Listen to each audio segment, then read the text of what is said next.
எல்லோருக்கும் வணக்கங்க. நமக்கு அதிகமாக ஃபோன் கால்ஸ் வந்து குட்டிகள எங்கேயாவது கிடக்குதுன்னு சொல்கிறது, இல்லை நாங்கள் வளர்த்துனத உங்களுக்கு தர்றோம் அப்படிங்கிறது, எங்கனால முடிஞ்ச ஏதோ ஒரு பணம் உங்களுக்கு நாங்கள் தர்றேன்னு சொல்கிறது. இந்த ஃபோன் கால்ஸ் எனக்கு மட்டும் கிடையாது. என்னைய மாதிரி சேனல் பண்ணுற எல்லாத்துக்குமே வந்திருக்கும். எல்லாத்துக்கும் அந்த அனுபவம் இருக்கும். நாங்கள் எடுக்கலை அப்படின்னு சொல்கிறப்ப அவங்க கேட்குற ஃபஸ்ட்டு கேள்வி என்னென்னு கேட்டிங்கன்னா, நீங்கள் எதுக்கு அப்போ ஜிபேன்னு போடுறீங்க? நீங்கள் எதுக்கு வீடியோ போடுறீங்கன்னு கேட்குறீங்க. இப்போ நான் எதுக்கு ஜிபே போடுறேன் அப்படிங்கிறது மேலே இருக்கிற வீடியோ பார்த்தா தெரிஞ்சுக்குவீங்க. நம்மக்கிட்ட 40க்குள்ளே இருக்காங்க, சரிங்களா? வெளியில் இருக்கிறவங்கள நான் சேர்த்தலை. நம்ம கண்ட்ரோலில் இருக்கிறது மட்டும், நம்ம உள்ளே இருக்கிறது மட்டும் 40க்குள்ளே இருந்தாங்க. அதில் இப்போ ஒரு 2 பேர் இறந்துட்டாங்கங்க, சரிங்களா? இவங்களுக்கு எல்லாத்துக்குமே நான் தடுப்பூசி போட்டு தான் வச்சுருக்கிறேன். தடுப்பூசி எதுக்கு போடுறோம்னா, நோய் வராதுங்கிறதுக்கு இல்லை, வந்தால் ரெக்கவர் பண்ணிக்கலாம். இதுக்கு தான் தடுப்பூசி போடுறோம், சரிங்களா? ஆனால் இந்த உன்னிக்காய்ச்சலுக்கு வந்து தடுப்பூசியே கிடையாதுங்களாமா. இந்த சீசனில் வர்ற ஒரு காய்ச்சல். இது ஒரு குட்டி 2 குட்டி பார்க்குறக்கே ரொம்ப ரொம்ப கஷ்டம். எக்ஸ்பீரியன்ஸ் உள்ள ஆளுகளாக இருந்தால் இதுக்கு என்ன செலவாகுங்கிறது தெரியுங்க. ராயல் கிளினிக்கில் எனக்கு ஒரு 41,000 பெண்டிங் இருந்துச்சு.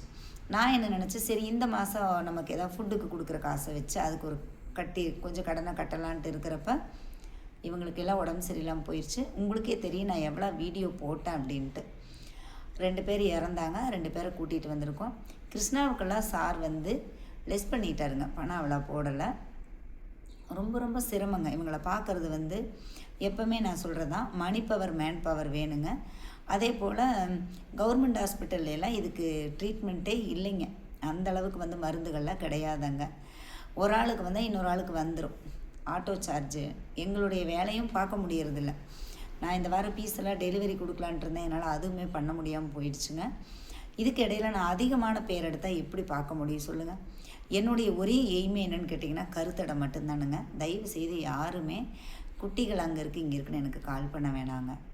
அதே போல் உங்ககிட்ட வளர்த்துறதை நான் எடுக்கவும் மாட்டேங்க. 2 பேர்த்துக்குமே நேரம் வேஸ்ட்டு. என் கண்ணு முன்னாடி பார்த்துட்டு கடந்து வர அளவுக்கு நான் ரொம்ப மனசாட்சி இல்லாதவில்லை. அதுவே எனக்கு பெரிய பாரம்தான். நான் எடுத்துகிட்டு வர்றேன் அப்படின்னா முடிஞ்ச அளவுக்கு ஆளுக்கு ஒன்று அதை அடாப்ட் பண்ணிக்க பாருங்கள். எல்லாருமே முயற்சி பண்ணாதாங்க இவங்களுக்கான லைஃபு. யாரோ ஒருத்தர் மட்டும் பார்க்குறதுனால எதையுமே சாதிக்க முடியாதுங்க. நான் வந்து நல்லா இதில் புரிஞ்சுக்கிட்ட ஒரு விஷயம். அதே போல் வெட்னரிக்கு வந்து ரொம்ப ரொம்ப ஜாஸ்தி ஆகுதுங்க. உங்களுக்கு எல்லாத்துக்குமே தெரியும், பெட்டு வச்சுருக்கிறவங்களா இருந்தால் தெரியும். நிலைமையை புரிஞ்சுக்கோங்க. இப்போ இந்த கடன் வந்து மறுபடியும் 55,000 ஆயிடுச்சுங்க எனக்கு. ஏன்னா ப்ரைவேட்டோ மாத்திரை எல்லாமே வாங்கினேன். 55,000 ஆயிடுச்சு. இதிலிருந்து நான் எப்படி வெளியே வருவேன்? யோசித்து பாருங்களேன்.